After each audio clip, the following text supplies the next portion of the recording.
Olá pessoal, saudações prevencionistas. Hoje vamos ver a nossa disciplina Segurança do Trabalho 1, em sua aula 1, Introdução à Segurança do Trabalho. Vamos lá? Podemos iniciar a Introdução à Segurança do Trabalho fazendo uma seguinte pergunta: quando que na história da humanidade se relacionou doença com trabalho pela primeira vez? Vocês têm ideia? Há muito tempo atrás. No século IV a.C., Hipócrates fez alguns escritos falando sobre moléstias nos mineiros e metalúrgicos, sobre a toxicidade do chumbo. Ainda antes da era cristã, Plínio, que era conhecido como o Velho, também escreveu sobre algumas moléstias dos pulmões e envenenamento com manuseio de zinco e enxofre. Seguindo agora, já na era cristã, Geórgios e Paracelso fizeram artigos sobre doenças ocupacionais. E já em 1700 foi publicado por Bernardino Ramazzini o livro As Doenças Profissionais. Esse livro foi um marco na medicina do trabalho, e Ramazzini é considerado o pai da medicina do trabalho. Um dos fatores interessantes do método científico de Ramazzini é que quando ele entrevistava seu paciente, a primeira pergunta que ele fazia era: qual a sua ocupação? Tudo isso em 1700, início do século XVIII. Nesse momento, vale a pena a gente falar um pouquinho sobre o século XVIII, esse século de grandes acontecimentos, que é conhecido como o século das revoluções, ou o século das três revoluções: da revolução econômica, da revolução política e da revolução filosófica. Revolução econômica, através da revolução industrial. Revolução política, através da Revolução Francesa. E revolução filosófica, através do iluminismo. É claro que o iluminismo não surgiu ali no século XVIII, ele começou antes, mas atingiu seu apogeu no século XVIII. E mudou toda uma forma de pensar. Não era mais, as explicações dos fenômenos naturais não eram mais feitas no sentido religioso, ou seja, é dessa forma porque Deus quer dessa forma.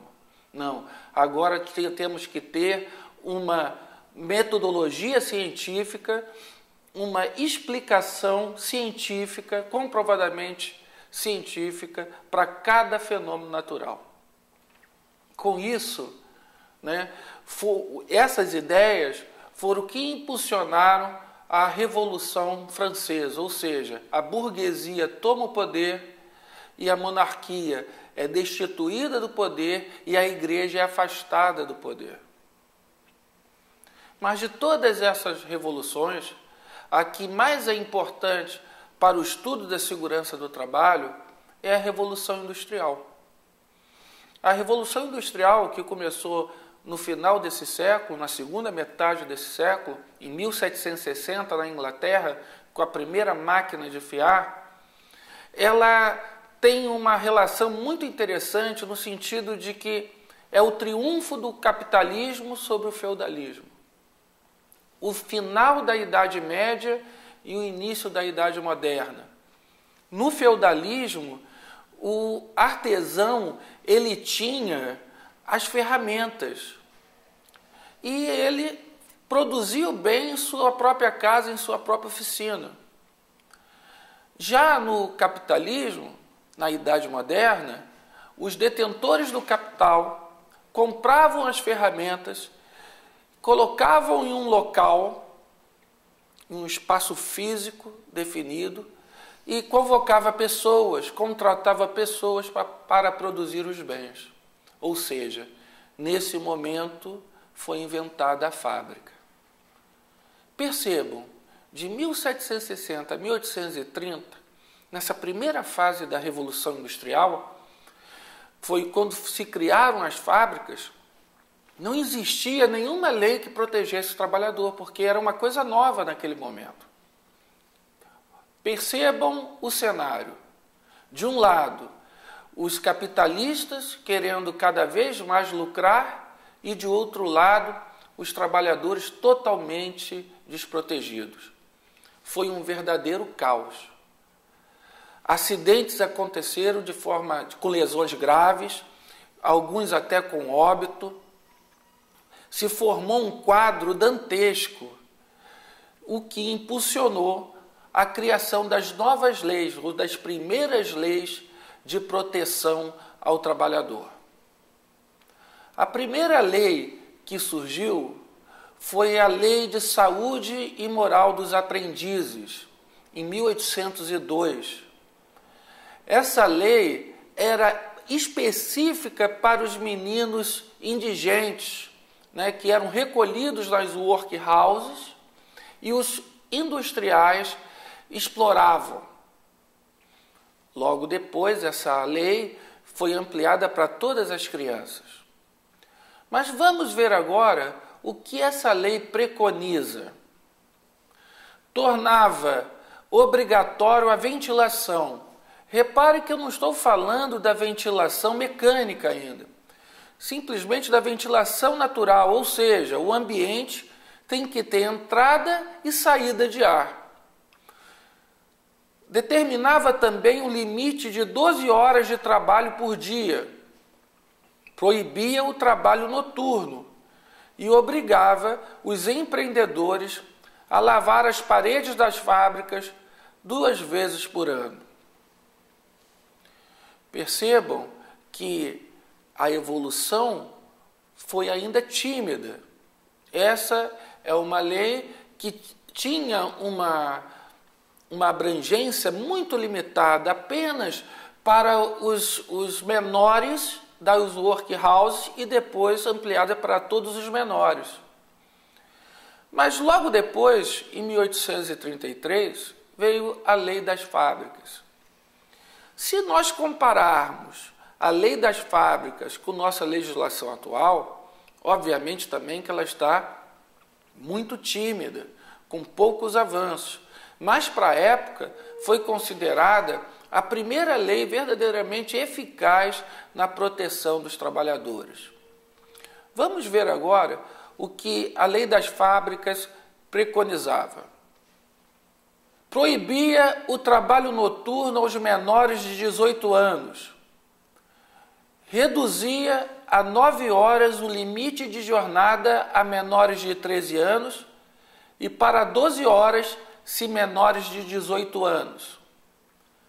As fábricas precisavam ter escolas obrigatórias para todos os trabalhadores menores de 13 anos. Aí se viu a necessidade do menor, da criança, estudar. A idade mínima era de 9 anos. Um médico devia testar se a criança estava tendo um desenvolvimento compatível com a sua idade. Aí cabe uma pergunta. Eu posso dizer nesse momento que um médico tinha que atestar se a criança estava com desenvolvimento compatível à sua idade?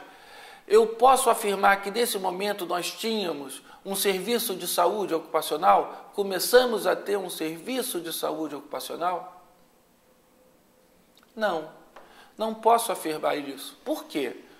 Porque um serviço de saúde corresponde a um médico no local do trabalho, no processo produtivo, percebendo os problemas e retirando, afastando os profissionais que estiverem sendo agredidos de alguma forma pelos riscos ambientais. Nesse caso, isso ainda não acontecia. os trabalhadores menores iam para um consultório, ser atendido pelo médico, e ele ia fazer uma avaliação se ele estava tendo um desenvolvimento compatível à sua idade. Portanto, era uma preocupação com a saúde do menor, mas ainda não poderíamos ou não podemos caracterizar um serviço de saúde ocupacional. Esse serviço de saúde ocupacional vai acontecer um pouco mais à frente com Robert Baker, que é um médico que conhecia o trabalho de Ramazzini, foi convocado para um industrial para verificar tudo o que poderia ser feito para a saúde dos trabalhadores, e Robert Baker, conhecendo o trabalho de Ramazzini, aconselhou a colocação de um médico no setor produtivo, com a intenção ou com o objetivo de fazer a prevenção de acidentes. Aí sim, nesse momento, tivemos o primeiro serviço de saúde ocupacional no mundo, na Inglaterra, através desse episódio. Só que as conquistas dos trabalhadores são muito lentas, e nós só fomos ter serviços ocupacionais na França, na Alemanha, na Espanha, nos Estados Unidos, quase um século depois, no meados do século XX. Mas ali já estávamos quase na metade do século XIX. E só na metade do século XX que nós fomos ter esses serviços de saúde também nesses outros países. Portanto, aqui no Brasil, isso ainda veio acontecer depois, só na década de 70. Em 72, foi criada a primeira lei que fala sobre serviço de saúde. Em 78, com o advento das normas, das 36 hoje normas, que na época eram 28 normas, a de número 4 falava dos SESMIT, o fala do SESMIT, Serviço Especializado em Engenharia de Segurança e Medicina do Trabalho. Tudo bem, nós estamos falando da evolução da segurança do trabalho. Mas, ora, o que será segurança do trabalho? Qual a definição de segurança do trabalho? É o conjunto de medidas capazes de garantir a segurança da integridade física e a saúde do trabalhador. Então, são todas as medidas que nós tomamos com esse objetivo. Agora, e o técnico de segurança do trabalho? Quais são suas competências? Vamos ver? Participar de perícias e fiscalizações e integrar processos de negociação. Participar da implementação da política de saúde e segurança do trabalho. Realizar auditorias, acompanhamento e avaliação na área. Identificar variáveis de controle de doenças, acidentes, qualidade de vida e meio ambiente. Desenvolver ações educativas na área de saúde e segurança no trabalho. Participar da adoção de tecnologias e processos de trabalho. Investigar, analisar acidentes e recomendar medidas de prevenção e controle. Gerenciar todas as documentações de segurança e saúde do trabalho. Com isso, chegamos ao final desta aula, que nós vimos desde antes da era cristã até os dias de hoje, a evolução da segurança do trabalho. Lembre que a visualização desse vídeo não elimina a necessidade da leitura da apostila. Bons estudos e até a próxima aula.